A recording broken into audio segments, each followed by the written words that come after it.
రోజు బ్రేక్‌ఫాస్ట్ కోసము ఎలాంటి ప్రిపరేషన్ చేయకపోయినా అప్పటికప్పుడు స్పాంజ్ లాగా పొంగే దోసలను ఎలాంటి రవ్వ కానీ, మైదా పిండి కానీ లేకుండా ఎలా చేయాలో ఈరోజు వీడియోలో చూసేయండి. దీనికోసము సగం కప్పు పెసరపప్పు, సగం కప్పు ఎర్రపప్పును 20 నిమిషాలు నానబెట్టుకొని నీట్‌గా కడిగి గ్రైండర్‌లో వేసుకొని ఇలా పేస్ట్ లాగా చేసుకోవాలి. దీనిలో 2 స్పూన్ల శనగపిండి, 1 స్పూన్ రవ్వను వేసుకొని బాగా కలపాలి. చూడండి పేస్ట్ ఇలా మనం కలుపుతుంటేనే ఇలా ఫ్లఫీగా అవుతుంది. స్టఫింగ్ కోసము 2 ఆలుగడ్డలను ఉడికించుకోండి. ఆలుగడ్డల పొట్టును తీసేసి గ్రేటర్ పైన చక్కగా తురుముకోవాలి.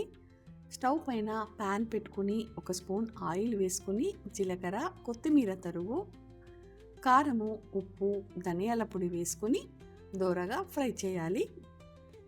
ఇది బాగా ఫ్రై అయిన తర్వాత ముందుగా తురిమి పెట్టుకున్న ఆలుగడ్డ మిశ్రమాన్ని వేసి బాగా కలపండి. దీన్ని మనము పక్కన పెట్టుకోవాలి.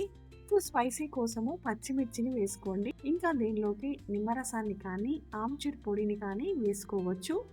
గ్రైండ్ చేసుకున్న పిండిలో ఉప్పు, పసుపు, కొత్తిమీర తరుగు వేసుకొని ఇలా బాగా కలపండి.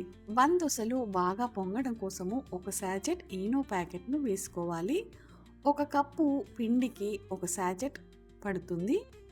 ఈ కొలతకి 6 దోసలు వస్తాయి.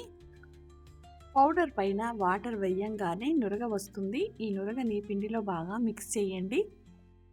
స్టఫింగ్ మధ్యలో చీజ్ బాల్ను పెట్టండి.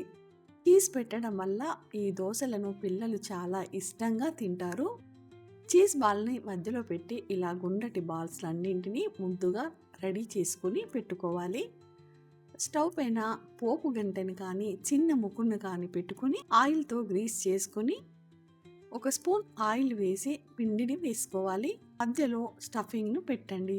పైన మళ్ళీ పిండిని వేసి 2 ఎడ్జెస్ని ఇలా కలపాలి. మూత పెట్టి 5 నిమిషాలు ఉడికించాలి. చూడండి ఇలా రెండో వైపుకి టర్న్ చేయగానే కలర్ ఎంత బాగా వచ్చిందో. పైనుంచి కొంచెం ఆయిల్ వేసుకొని 2 వైపులు బాగా ఉడికించుకోవాలి. పిండిని రెండవసారి వేసినప్పుడు 2 ఎడ్జెస్ని ఇలా నీట్గా మిక్స్ అయ్యేలాగా కలపాలి. లేదంటే దేనికదే విడిపోతుంది. ఆయిల్ కూడా ఇలా పైకి తేలే వరకు వేయాలి. మూత పెట్టి 5 నిమిషాలు ఉడికించిన తర్వాత కొంచెం పైన పచ్చిగానే ఉంటుంది. అయినా రెండో వైపుకి టర్న్ చేయండి. అన్ని దోసలను ఇలానే చేసుకోవాలి. వారంలో ఒక్కసారైనా ఈ దోసలను నేను ఇంట్లో చేస్తాను. అందరికీ బాగా నచ్చుతాయి. మీరు కూడా ఒకసారి మీ ఇంట్లో వారికి ఇవి చేసి పెట్టండి. వారికి కూడా బాగా నచ్చుతాయి.